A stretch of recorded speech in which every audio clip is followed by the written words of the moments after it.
అదే RTV app వార్తల్ని క్షణాల్లో చదివే అవకాశం ఉంటుంది. ఒక న్యూస్ పేపర్, ఒక టెలివిజన్ ఛానల్ మీ చేతుల్లో ఎప్పుడూ ఉంటాయి. కాంగ్రెస్ ప్రభుత్వం ఏర్పడినప్పటి నుంచి మరి చిన్న జిల్లాలు ఏవైతే ఉన్నాయో ఆ చిన్న జిల్లాలని ఉద్దేశంతో వాళ్ళు మరి ఈ రోజు ఉన్నటువంటి కాంగ్రెస్ ప్రభుత్వంలో మరి ముఖ్యమంత్రి రేవంత్ రెడ్డి గారు మరి ఏవైతే చిన్న జిల్లాలు విచ్చలవిడిగా చేశారు, మరి చిన్న జిల్లాని గుర్తింపు కార్యక్రమం చేయాలనే ఒక నిర్ణయం తీసుకున్నారు. దాంట్లో భాగంగానే మరి మేమందరం కూడా ఆసిఫాబాద్ కొమరంభీం జిల్లా కూడా దాంట్లో ఉన్నదనే ఉద్దేశంతో మేము ఈరోజు మాట్లాడుతున్నాము.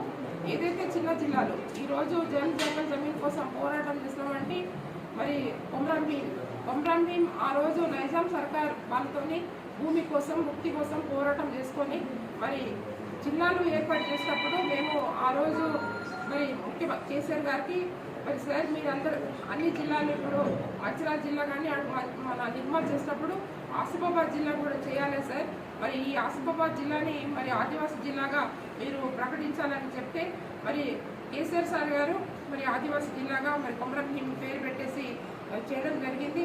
దాంట్లో భాగంగానే ఇప్పుడు బెజ్జూరు కానీ కోటాల కానీ ఈ ప్రాంతంలో ఏవైతే ఇప్పుడు మండలాలు ఉన్నాయో ఇక్కడ ఈ జిల్లాకి 15 మండలాలు ఉన్నాయి. ఈ 15 మండలాల ప్రజలందరూ కూడా మరి అందుబాటులో జిల్లా దగ్గర ఉంటే జిల్లా వాళ్ళ ప్రజల దగ్గర ఉంటే వాళ్ళకి ప్రజలకి అందుబాటులో ఉంటే వాళ్ళ సమస్యలు పరిష్కారం అవుతాయి.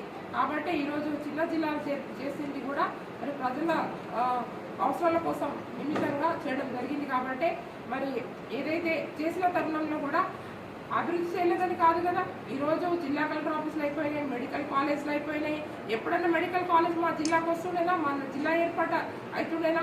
మరి ఈరోజు జిల్లా ఏర్పాటు చేసిన తర్వాత జిల్లా కలెక్టర్ ఆఫీస్ కానీ, ఎస్పీ ఆఫీస్ కానీ, మెడికల్ కాలేజ్ కానీ, 350 పడకల ఆసుపత్రి కానీ, ఇవాళ ఏదంటే డయాలసిస్ సెంటర్ కానీ, ఇవాళ ఏదంటే తెలంగాణ డయాగ్నోషన్ సెంటర్ కానీ, ఇవన్నీ కూడా ఇప్పుడు ఇక్కడ ఏర్పాటు చేయడం జరిగింది. ఏదైతే జిల్లా ఏర్పాటు చేసిన తరుణంలో ఆ రోజు కేసీఆర్ గారు ఇవాళ బిల్డింగ్స్ కట్టారు, అన్నీ కట్టారు, అధికారులు అందరూ వచ్చారు. ఏవైతే చిన్న జిల్లాని కుదింపు చేస్తాం అనడం అనేది మన కాంగ్రెస్ పార్టీ వాళ్ళు ఏవైతే జిల్లాలు చేశారు కదా వీటిని కుదింపు చేస్తాం మాట్లాడిన విషయము అది కరెక్ట్. మేము మీ ప్రెస్ మిత్రులు మీడియా మిత్రులతోనే బయటకు వచ్చింది. ప్రెస్ మిత్రులు మీడియా మిత్రులే మరి కొన్ని రోజుల కింద కూడా మరి పేపర్లో టీవీలలో కూడా రావడం జరిగింది. మరి మీకు అందరూ కూడా తెలుసు. కాబట్టి ఈరోజు ఏదైతే దాంట్లో మా కొమరంభీం జిల్లా కూడా ఉన్నదన్నారు. కాబట్టి ఈరోజు మేము మా జిల్లాకి మరి ఈ ప్రజలందరూ కూడా అందుబాటులో ఉండి ఇవాళ మరి ప్రజా సమస్యలు పరిష్కారం అవుతున్నాయి. కాబట్టి ఈరోజు మరి జిల్లా ఏర్పడిన తర్వాత కూడా అభివృద్ధి అయింది. కాబట్టి ఈరోజు ఈ జిల్లాలో ఒక ఆదివాసులే కాదు, మా ఆదివాసుల సోదరులతో పాటు మరి ప్రజలు ఇక్కడ అన్ని వర్గాల ప్రజలు ఉన్నారు.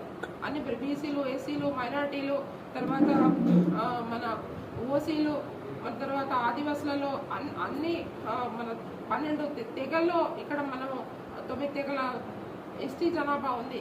కాబట్టి మేము ఒకటే చెప్తున్నాం, ఇప్పుడు ఏదేమైనా కూడా మరి కొమరంభీం జిల్లాని మాత్రం చిన్న జిల్లాలని మరి కుదింపు చేస్తే మాత్రం ఊరుకునేది లేదు.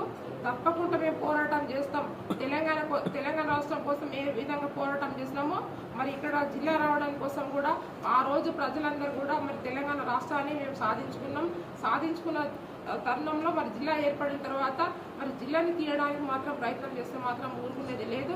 ప్రజలందరూ కూడా మరి కాంగ్రెస్ పార్టీ నిర్ణయాలు వాళ్ళు మార్చుకోవాలి. ఏవైతే జిల్లా ఏర్పాటు చేసిన తర్వాత నిన్న రేవంత్ రెడ్డి గారు వచ్చారు ముఖ్యమంత్రి. మరి ఇక్కడ వచ్చిన తర్వాత మరి కొమరంభీం ప్రాజెక్టు వాళ్ళ హాయంలో కంప్లీట్ చేశారు. మరి మొన్న ఎలక్షన్కు ముందు అప్పటికి కోడ్ పడుతుంది. కాబట్టి మన ప్రాజెక్ట్ అంతా కూడా పగిలిపోతుందని మొత్తం నీళ్ళంతా కూడా వదిలేశారు. నీళ్ళంతా వదిలేసిన తర్వాత ఇప్పుడు వాళ్ళ ప్రభుత్వం ఉంది. అప్పుడు ఆ రోజు వాళ్ళ ప్రభుత్వం హాయంలోనే అది కంప్లీట్ అయింది. మన కొమరంభీం ప్రాజెక్ట్ కంప్లీట్ అయిన తర్వాత ఒక్కరోజు కూడా దాన్ని చూసిన ఘనత లేదు. ఏ మంత్రులపై చూస్తలేరు, అక్కడ ఏ నాయకులపై చూస్తలేరు. అది ఈ వర్షాకాలంలో కట్ట మొత్తం తెగిపోయి మరి డ్యామేజ్ అయిపోయి ఉంది.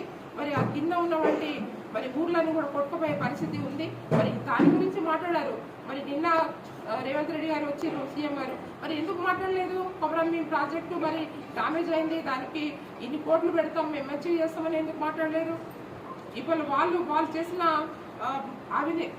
అవినీతి మొత్తం కూడా దాంట్లో నాణ్యత లేకుండా పనిచేస్తారు కాబట్టి ఈరోజు అది పల్లిపోయి దిశలో వచ్చేసి మొత్తం నీళ్ళంతా కూడా అధికారులు వదిలేసడం జరిగింది వర్షాకాలంలో. కాబట్టి మేము ఒకటే అడుగుతున్నాం. ఇంకోటి ఏమంటే ఇక్కడ ఆసిఫాబాద్లో నిన్న సభ పెట్టేసి ఇక్కడ బీఆర్ఎస్ పార్టీని ఇక్కడ లేకుండా చేస్తాం, నామరూపం లేకుండా చేస్తాం అంటారు.